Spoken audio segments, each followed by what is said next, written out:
Hello, everyone. So, this is why it's hard to rely on the US sources anymore. I was wondering about the whole story that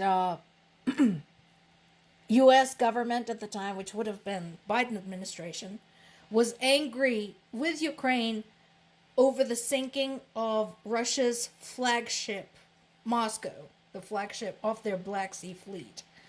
Because why would anybody do that? And yeah, it's very likely that the story was not true. I am running out of American sources to use at this point. At the time, I pointed out why that would be ridiculous. Why would it be ridiculous for anybody to be angry with Ukraine? Because the question is, what was that ship doing there? What was it doing there? It was in Ukrainian waters. It was a military vessel. It had no business being there. And at the time, Ukraine was already being invaded by Russia. So, what they do? They sank the damn thing. Since then, Ukraine very successfully and very effectively sank most of Russia's Black Sea fleet, and the rest is not daring to show their nose there anymore, which is just fine by me. Something else that gets forgotten in the news, so thank you Associated Press for bringing this up, I appreciate it, is the number of Ukrainian civilians that are in Russian custody. So what is this all about? So this article, this is on Associated Press site, goes back to the discussion we've been having about what might happen to people, Ukrainian nationals, left behind in the territories invaded by Russia. In this particular case, the woman in the story was arrested in her apartment in the southern city of Melitopol, which was occupied by the Russian forces. They told her she was detained for a minor infraction and would be released soon, and then thrown in prison and held there without trial, without due process. Does this sound familiar to you? For weeks. This woman is lucky she's alive. But there are many others who are not so lucky, who are still out there, and we don't even know where they are, why they were arrested, and why they're being held, and what can be done to release them. This is very common.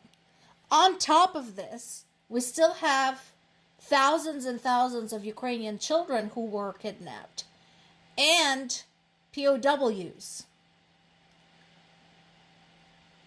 And once again, because of the issues getting any kind of information from Russia, we don't really even know exactly how many POWs are there, where they're being held. All we know from the evidence of the POWs that we managed to trade is that they're not treated well, that the Geneva Conventions are being violated, that these prisoners are being tortured, that they're being held in inhumane conditions.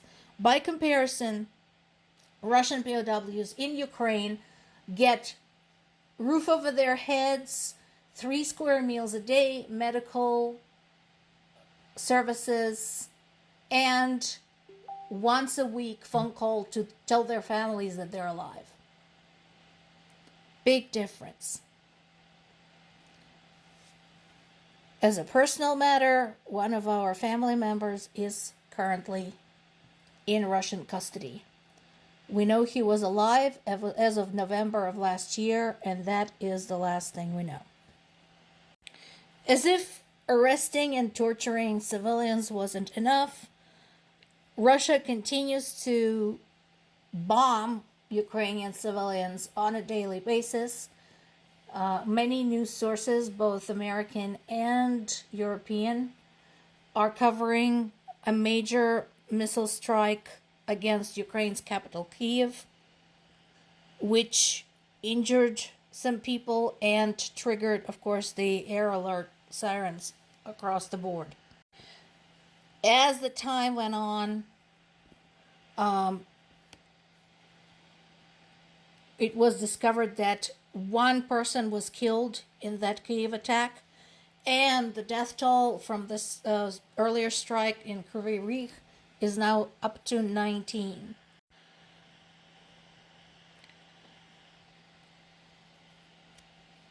At this point,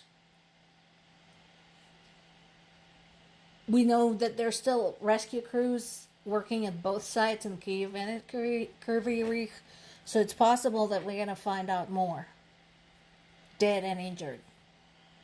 Once again, the attack included missiles and drones.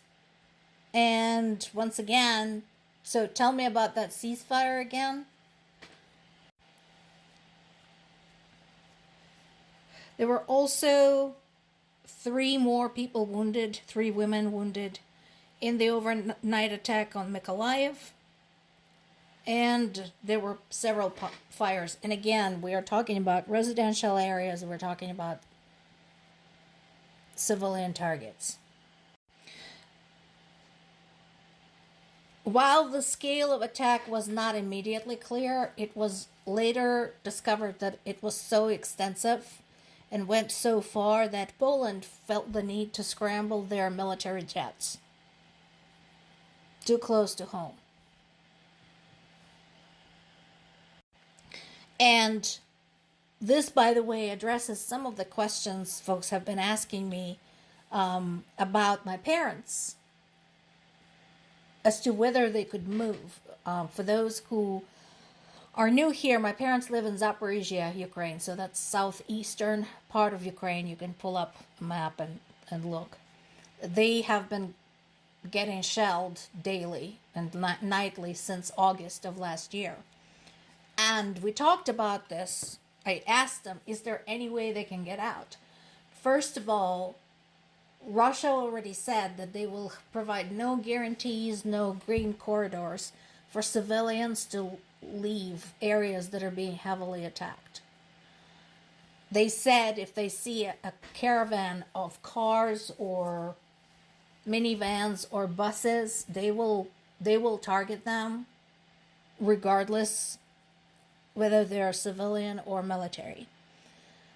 Another problem is where. There is nowhere to go, because remember, a lot of Ukrainian people have already been displaced.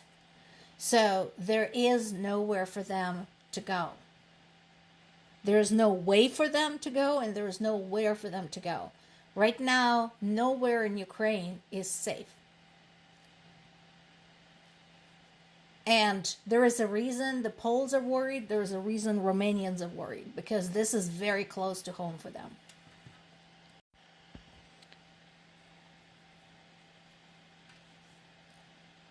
While Zelensky has been cautious, openly criticizing Washington, he did point out that several embassies expressed outrage over the attack on Kyiv Rih, during which multiple children died, 9 children that we know of.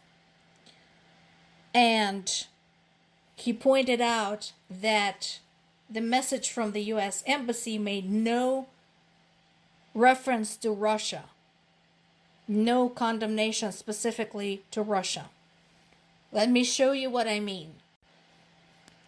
U.S. Ambassador to Ukraine, Bridget Brink, wrote about the strike, said that she was horrified, and, talking about people injured, people killed, although her numbers are off. And she says this is why the war must end. But she's making it sound like it is something just like magically happened. She makes no mention that the strike was delivered by Russia and that these people who murdered Ukrainian children lied about it.